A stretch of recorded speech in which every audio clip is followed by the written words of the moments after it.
It's Amsos here with 5-9 Gaming, and today, guys, we're going to be talking about episode 6 of WandaVision.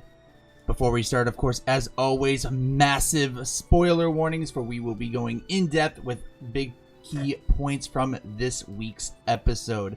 I am joined with the amazing Alec Hunter. What's up, guys? Naz Durachi. What's going on? And the greatest breakfast piece in the world, Waffles. Hello, hello. So let's start off, guys. The big thing right off the start, the opening for this episode was a definite nod to Malcolm in the Middle. As in the opening, Agnes was listed in the credits as well as Pietro, but he was listed himself. What do you guys think about that? Oh, go ahead. I was just going to say, it's clear that for each episode, they're moving about a decade at a time through eras of television history, and it's apparent that this is like the late 90s, early 2000s episode. Yep. Yeah, I thought maybe they might have skipped the 90s, because I thought Malcolm in the Middle was like early 2000s, so it kind of threw me off a bit, actually. I think it started in the late 90s. Yeah, I thought it was like 98, 99 or something. Each one is blending like the last 5 years of a decade and the first 5 years of the next decade. Like, Okay. Right. Yeah, that makes sense. But yeah, I thought the Pietro thing was kind of weird, because it's like none of the other characters had listed as a role. It was just their name. And so seeing Pietro listed as himself is kind of a red flag for me. yeah, they're just trying to hint, wink, wink, nudge, nudge, provide some extra emphasis that really weird stuff is happening, like in the chronological order and like history of events of what's happening. Right. I think it's more like they're trying to sell the idea that this is Pietro, like to the audience, to us, because his face isn't the same. I mean, I have my thoughts on Pietro, but we'll get to him. Okay. But as the episode gets started, we do know it is a Halloween special, which is always a big thing for a lot of TV shows that aired during that time and even during our time nowadays. But the big thing was, right off the bat, we got some amazing Easter eggs. Both Wanda and Vision were in costumes that were more in tune with like their comic book look, their OG comic book look, I should say. Right. Even the kids got a little nod towards their costumes from the comic books. You guys want to talk about that for a quick second? Yeah, Billy kicks off the episode Malcolm in the Middle style, talking directly to the camera, just like in that show. But he's dressed in a Halloween costume that's very reminiscent of his Wiccan outfit from the Young Avengers or New Avengers, whatever it's called. And then later on, the Tommy, he gets his costume, but it's like the exact duplicate of what Quicksilver or Pietro dresses up as, which is similar to the Quicksilver costume, which is weird because like he had a very similar costume in the comic books, but it was green instead of blue. Okay. Yeah, maybe they just went more for uniformity this time with Quicksilver, just to kind of show that they had the same power set and just kind of set it up there. Yeah. I mean, they were also kind of bonding a little bit in the beginning of the episode too, so. That's true. He's playing like a fun uncle. And then they just had clever excuses, like Scarlet Witch was like, "Oh, my costume is a Sokovian mystic," and then Vision is supposed to be like a luchador or something, Yeah. or a wrestler. That was fantastic. That comment made me kind of laugh a bit. Right. Chili con carne. But Well, I that's guess not, it's a good way for them to excuse the campiness. I mean, that's Right. true. That's true. But that's not the only thing, though, the kids ended up getting in this episode. Because a little bit later in the episode, we did notice that they were getting a little bit superpowery, if you will. Yeah. Tommy is the first one, I believe. Yes, Tommy is the first one to get the power. And he gets super speed, and of course, him and Pietro have, a lot of fun with that. They celebrate it. But then later in the episode, Billy comes into his powers, which are similar to Wanda's, and that makes me wonder a few things that might happen in the next couple of episodes. It almost seems to me Oh, like do he's share. he's more like Jean Grey, where he's like a telepath. Mm-hmm. Well, yeah, he Yeah. did have that as well. He was hearing Vision, dying outside of the bubble in his head. He was stopped. Yeah, he stopped the other brother from running by doing like a telekinetic little, he halted him in place when he was zipping around to tell him something important was going on. So, Which are both abilities that Wanda displayed during Avengers Age of Ultron, but instead of reading minds, she was putting things into people's mind, which is another thing that telepaths can do. yeah, it's definitely different. And you'll notice his coloration was more of like a light blue, whereas hers is like a blood red. So I definitely think they're going to put a different spin on it. Again, this whole episode just reeks of them introducing mutants in a very unique way, which I'm sure is one of our bullet points, but Yes. it just seems like it's going to go hand in hand with that. Like each one of them quickly discovers their power. I'm sure there's going to be a whole lot more of that going on soon, which will lead to many different avenues for Marvel, both cinematically and in their TV series. Yeah, I actually just wanted to quickly ask you guys, so I don't know Wiccan in the comics very well. Is that what his power set is there? Go ahead, It's Don. just it's just magic. It just falls Just magic. under Okay. the moniker of magic and the The Wiccan, anything goes. but more witchcrafty, right? Because Wiccanism in real life is like a nature witch, basically, is what they are, to simplify something very complicated. So his powers are kind of in tune with that. Like Alex said, it's kind of similar to Scarlet Witch, but a little bit different. Scarlet Witch, throughout the comics, one of her main character points is that she very much so lacks the ability to control herself, right? Or maybe especially she's just so strong, or personality defect, whatever, what have you. Like, her powers are usually much more dark magic, very much in tune with the likes of Mephisto, the multiverse, stuff like that. Whereas I think Wiccans are just more, benevolent magic, like you said, but with some of the telepathy and the mind reading, telekinesis, stuff like that going on.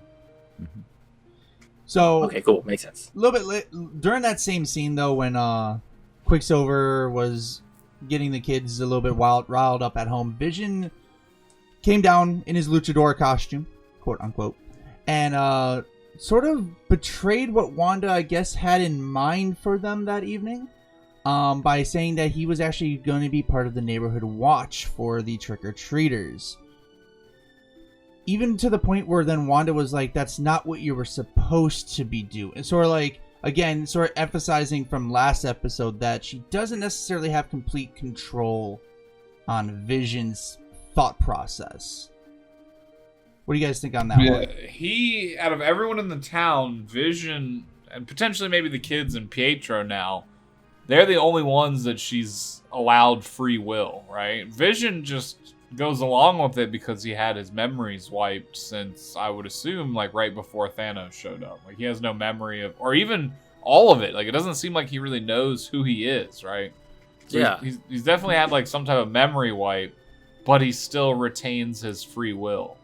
Nobody else in the town, we've all seen, Vision has, mind unlocked 2 people now. It's very clear that everybody else is under some sort of spell, whereas he has retained his free will, but he just has no memory. So I think it just hints to the limitation of Wanda's current level of ability, that she isn't able to just say no anymore and reset things and just make things happen. People definitely seem more aware of what is going on, more, I don't know. I know this is later in our notes, but I mean, it kind of fits for the part of the conversation here. Herb's comment, where it's oh, do you need anything changed? I think that's the acting force that's reaching out through different people to help her continue to manipulate everything. Well, and then even at the end of the episode, when she goes to save Vision, right? She literally stops everything. She's like, I can't handle all of this at once. I have to focus on this one thing. So we're seeing limitations. We're seeing the chinks in her armor, as it were. And I still don't think she started this. I agree with that last part, but I think there. it's the opposite. I think she's ridiculously strong, and this is just a demonstration of her power. As opposed to, I can't handle this. She's just like, nope, we're not having this. They want to tinker with me, I'll screw with them and make the bubble like 2 times bigger. Haha, what now? Yeah, I think on that note, for her, when she paused everyone in town, I feel like it was just so she could focus on where is Vision, because she didn't exactly know. And so she's like, okay, what segment of this bubble area is Vision? Where did he leave? And let me just expand out from there. Because she's definitely she expanded really powerful. the whole thing in all directions. She just stopped Yeah. everything to focus her power to grow the bubble. Because the kid basically, that's why I say her powers are different, because the kid was like, I can hear Vision. Wanda couldn't hear any of that. She didn't know where he was. The kid basically clarified to her that Vision had tried to leave the bubble and was stranded right outside of it. Then she freezes everything and just amplifies her power and makes the bubble grow even bigger. Again, these powers, like Alec mentioned, may be influenced or amplified by another entity, but I don't think she's in control of her emotions, but I think she's in control of her powers. Okay, so you don't think she's like slipping in it? Like, we know she's slipping here and there, but you don't think she's completely losing it yet? Well, I think she's lost her mind because she's being controlled by someone else, but I don't think she's losing her powers or her strength. No. All right. Well, continuing though with Pedro, something weird has been happening with him in this episode.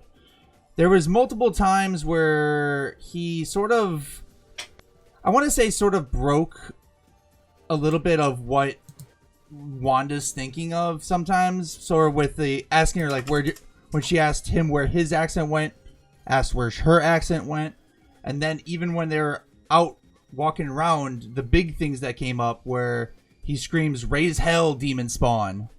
He didn't respond to memories. And then we had that jump scare at the end. What do you guys think's happening with Pietro? I mean, he's another element that she seems to have not restricted his free will. And he knows what's going on. Like, he straight up was questioning her, like, how are you doing this? Like, he knows that she's influencing everyone around them. Like, I don't want to say he's in on it, but he knows what's going on, that she is doing something.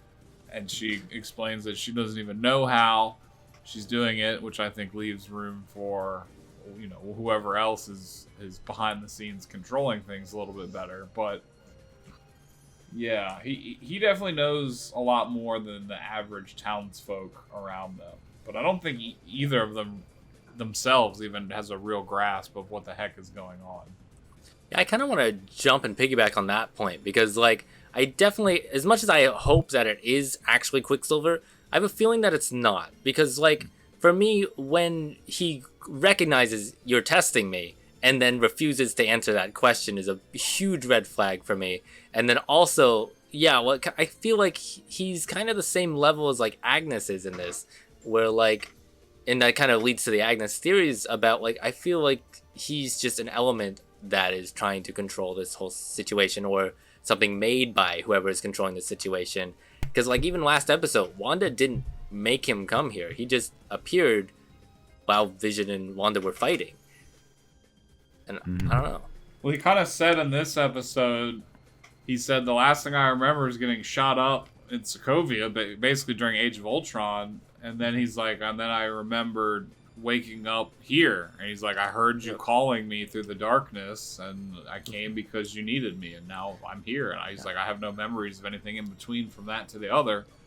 What was kind of weird about though is he said he was shot in the street for nothing, when for no he had reason. he sacrificed himself to save people when that happened. Yeah. So that was weird. Maybe he made it for nothing, because Ultron was attacking people for a misguided reason, right? Maybe that's where that came from. Yeah, I think we could justify it in different ways, but yeah. I list anything that Pietro says in the unreliable narrator category. I don't trust him. I don't trust Agnes. Anything they say needs to be scrutinized and analyzed and gone over 300 or 400 times before you can try to figure it out. And even then, I don't think we're going to get to the truth. But yeah, my gut has me not trusting Quicksilver and not trusting Agnes. That's awesome. That's fair. Mm-hmm. The other big thing that, just to really piggyback what you guys were talking about, the big thing that actually caught me a little bit surprised was when he was talking about like how she was controlling everybody and said, I don't think it's wrong. I'm more impressed. Like, right. That was weird.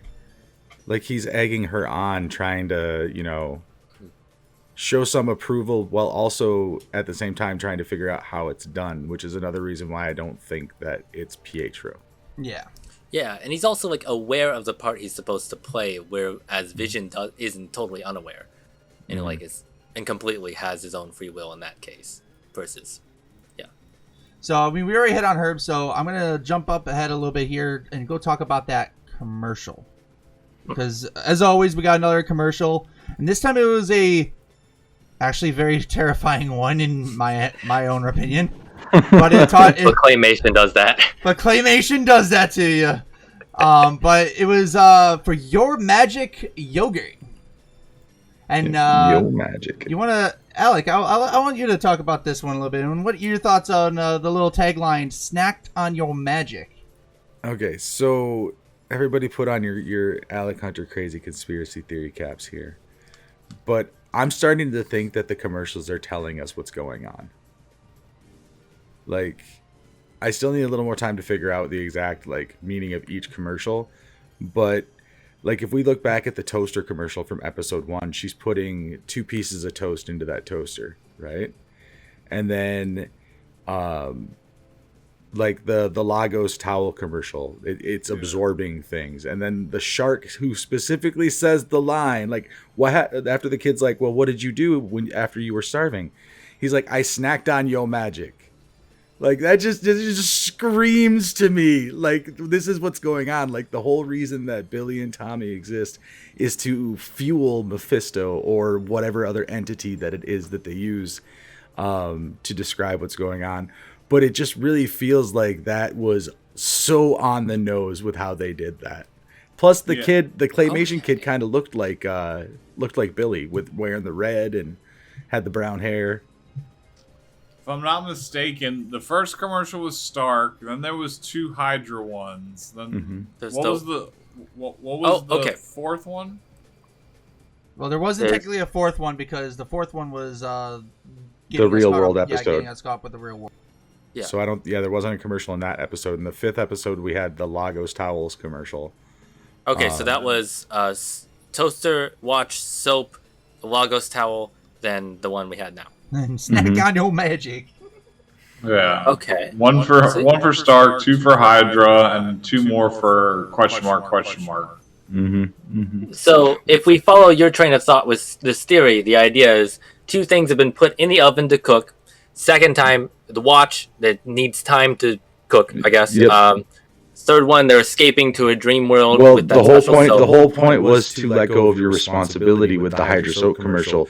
Unleash the goddess within. Embrace your power. So Wanda needs to embrace her power, become stronger, like Nas was saying earlier, like she's getting stronger. But the kids still need time to cook, so Mephisto can then snack on their essences and absorb that. Okay. Like I said, crazy conspiracy cap. Oh no, I'm all for you. I'll wear that cap. I wear that cap proudly. So I think you bring some interesting theories to the table. Yeah, Speaking of theories, let's talk about Agnes and Vision's little encounter on the edge of town. Ooh. So I got feelings on that. Here's the thing. We've gone through the series. Agnes has been like that weird driving force. She's always there when needed. You feel like she's egging. We talked about it last week where we feel like she's egging on the kids maturing. But now she met Vision and something seemed a little bit weird. He actually ended up freeing her from the spell and asking if she's dead. You know, sort of acting how not her, but his coworker did. Norm did. Thank you. What's your guys' thoughts on that? Is she faking it, or she acted completely different than Norm did? Remember when Vision released Norm, he freaked out. He started calling for help, like, "Oh, I'm in so much pain," blah blah blah blah blah. Agnes went from, kind of monotone and, sort of baked out of her gourd, basically. She freaked out at first, and she's like, "Am I dead?" But it wasn't like a freak out. It was like, wait a second, what's going on? Like she stopped and she thought about it, whereas Norm was just in freak out mode right from the beginning. And then I still think that she acted both sides of that coin. I really do. Really? Yeah. Yeah. I agree on that. I think it's different. I originally thought that she was more involved, but now, which I kind of alluded to earlier, it's either Scarlet Witch or the other entity, like whoever it is. But whatever it is manipulating people like a puppet, and it's like a hive mind. Like it can possess whoever it needs to possess to get whatever it needs to get done. So if it needs to be talking through the black dude who's at the security patrol on Halloween, then it'll use him. If it needs to use Agnes, then it'll use Agnes. And like every time Vision wakes someone up, they're aware that someone is puppeting them. Like, because it reminds me of the movie Get Out. Like, I don't know if you remember that movie or whoever watched it, but like the creepy lady will hypnotize you, and then you fall into the dark place or whatever, where you're aware of your own existence, but someone else is piloting your body, right? And you can only observe as a third party, basically. So people seem aware of that every time Vision wakes them up. And I just think that whatever entity, again, maybe it's just Scarlet Witch herself or whoever's puppet mastering things, can just selectively use who it needs to use. Because we've seen Agnes come in the previous episode. She's like, "Oh, do you want to do another take? Do we need to reset the scene? Because the mood is off and you and Vision, it's not cohesive." And then today it's the black dude who's at the trick-or-treating. He's like, "Do you need me to fix anything for you? Like, do you need to..." It's like the same thing. Like, do you need to reset the scene? Like, is something wrong? So there's a puppet master that's just hive-minding through all of the people that are being manipulated. I think that's just my thought. So I will buy part of that theory where there's maybe a puppet master, but I definitely think Agnes is still up high, or at least very much aware of the puppeting and having some sort of part in it. Because I think everything, sorry, I'm going to go conspiracy theory here as well. I think that everything we see is very purposeful, and they intentionally showed us how people at the edge of town act. They are unable to move. Vision asks the lady, like, "Is that your kids?" And she can't respond to him. But Agnes is there at the edge right before the barrier with her car lights on, so Vision will see her, and then she's able to respond to Vision when he asks her things. Her reaction was very strange when she wasn't in pain when she was awoken. She said Wanda. She didn't say her. She said Wanda's responsible, so throwing Wanda under the bus. And very much emphasizing, "You're dead. You're dead. What's going on?" And so it's like, I think she was trying to egg him to leave so that Wanda would eventually expand this. And like, too much is going on for me to believe that Agnes is not a part of this. Sorry, that was my rant. So really quickly to piggyback off of what Naz was saying, you actually kind of have me on another thought process here. What if it's not Mephisto? Because this feels more like a play from Nightmare's Handbook. They did say Nightmare twice. It could be AIM. It could be Hydra. Like, I don't think AIM and Hydra. I mean, like, this feels more like a mystical threat than a technological one. I don't think AIM would be behind this. They're way too technologically for this kind of stuff. Yeah, but the word nightmare was mentioned twice this episode, so I don't know if that happens to lead towards that for you, Alec, but maybe. He was the rumored upcoming villain in the Doctor Strange movie as well. So. Oh, yeah. Oh, I didn't know that either.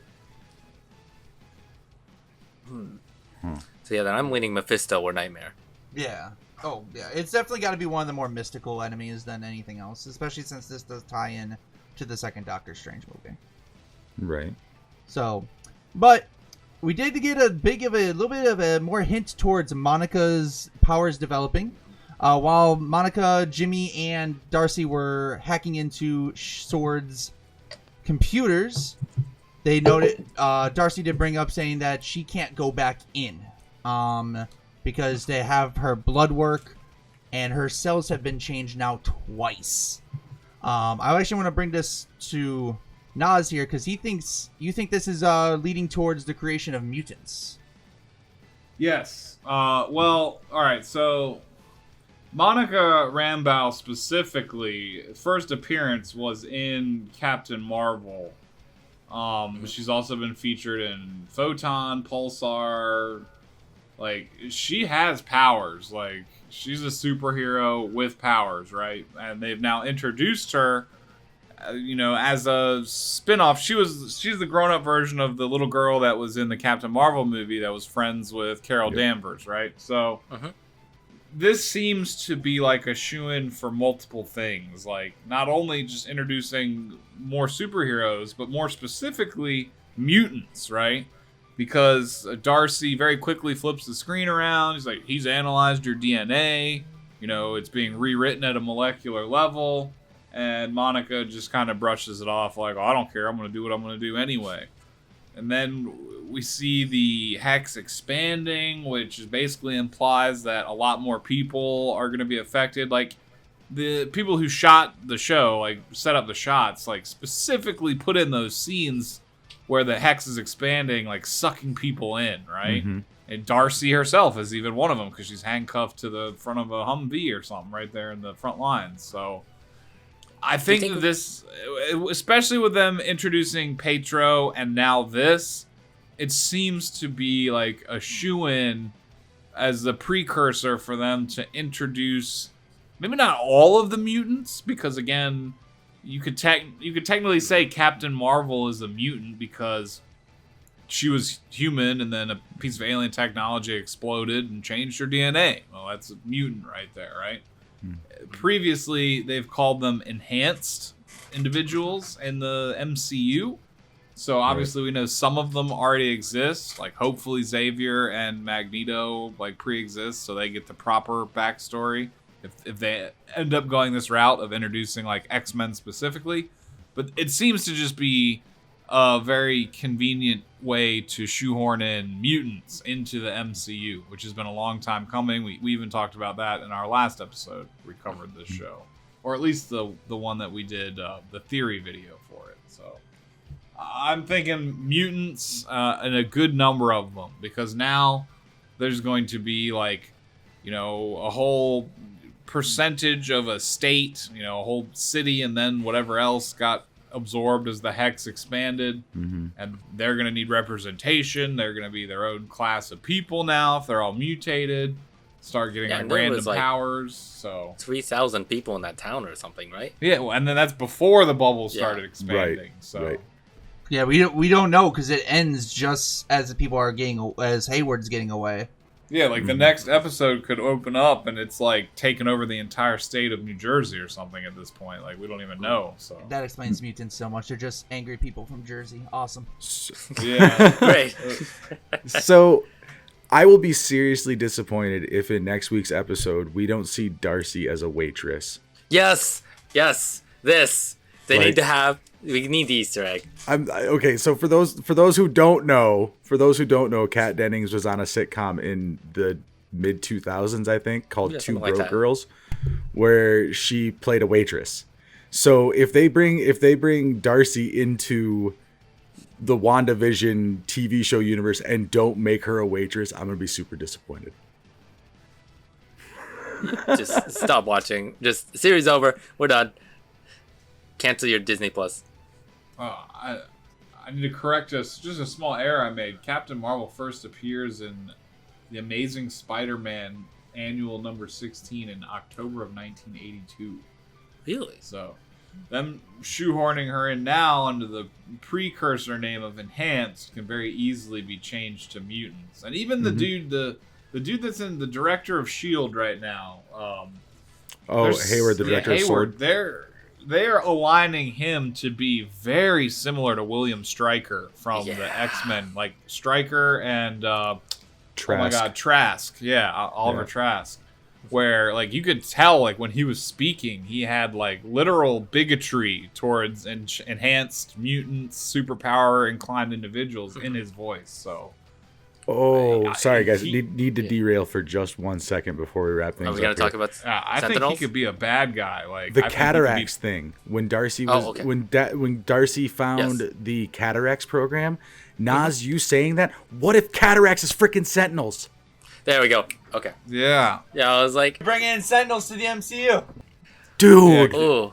Like I think that he's actually kind of a bad guy. Maybe maybe he even is behind like all of this in a way that I don't know if he's making a deal with Nightmare and helping or. Well, there were some like little hints to that. Like in his office, we mentioned it in the last episode, but it was, his diplomas were shaped into hex. Yep. There's 2 other things as well with that. His name has the letters for Hydra, and the third thing, like when they were talking about like Darcy was gonna say he's they cut him off and said terrorist. Yeah, cut to him saying terrorists. Yeah, so he's a terrorist. Yeah, I think Sword, maybe if not like fully controlled by Hydra, is still like infiltrated / operating in a bad guy, anti-hero capacity right now. Right. So, and then now we do have one more big thing we need to talk about, and that's Vision left the Hex for a little bit. And 'twas kind of disturbing what ended up happening to him. It's a bad time for him. It was looking like X-Men 3 when Wolverine was walking towards Phoenix and she was just tearing him apart. Yeah. Like, it seems like, I don't know about Pietro, but Vision seems to be a construct of the Hex. Mm-hmm. And like he physically, I don't know what the situation is, but it seems like he's not allowed to leave because he's dead in real life, and whatever magic is reanimating him is tied to the Hex. Like, right. It's weird because he walked out of the Hex with the Mind Stone still in his forehead.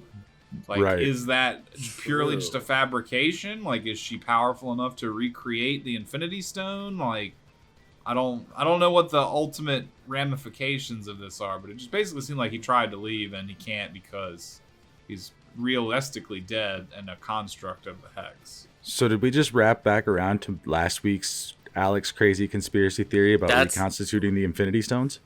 That's what I wanted to mention as well with the commercials. So this could be the Soul Stone commercial. We've got the Skeleton Man, could be Red Skull, I don't know. Just thought there. Oh. If you guys want to take that theory and run with it. If we go with that and run with it, we're going to be here for an hour. Yeah, that's true. It'll be a while. It would make sense that they would try to bring the Infinity Stones back just based upon, like, how crazy the Ancient One made it seem like losing only one of them would screw up her timeline, right? Like in Endgame when... she's talking to Banner. He's like, you can't take this. Like, just losing it's going to screw up everything. Like, so maybe they do bring them back. I don't know. Like, I thought it was a mistake having Thanos destroy them in Endgame. Like, just on a plot writing level. Like, I don't know if he should have destroyed them or what, but... Yeah, I mean, destroying them made sense. But again, we can be here for an hour talking about it. True. Yeah, I mean, it served the plot for what the plot needed to happen, but you'd think that Thanos would be like, well, what would happen to the universe that I just balanced if I destroy all these crystals that control the universe? Like, well, Thanos wasn't the smartest guy. All right, guys. Well, that's everything about WandaVision Episode 6 that we have to talk about today. We're going to end up wrapping it up here, but before we go, one word, one name. First name that comes to mind. Who do you think her aerospace friend is? Alec. Blue Marvel. Nas. Fantastic Four. It's got to be Mr. Fantastic, right? Or alternatively, Doctor Doom, like one of the two. And Waffle. What do you think? I was gonna say Reed Richards, so yeah. I guess I'm on the board for Reed Richards at this point. Let's just do it. I think come on, so bring too. him in. All right, guys. Thank you guys so much for watching. Make sure you like, comment, subscribe down below. Guys, any last words? I think the X-Men are coming. I think mutants are coming. I think the Fantastic Four are coming.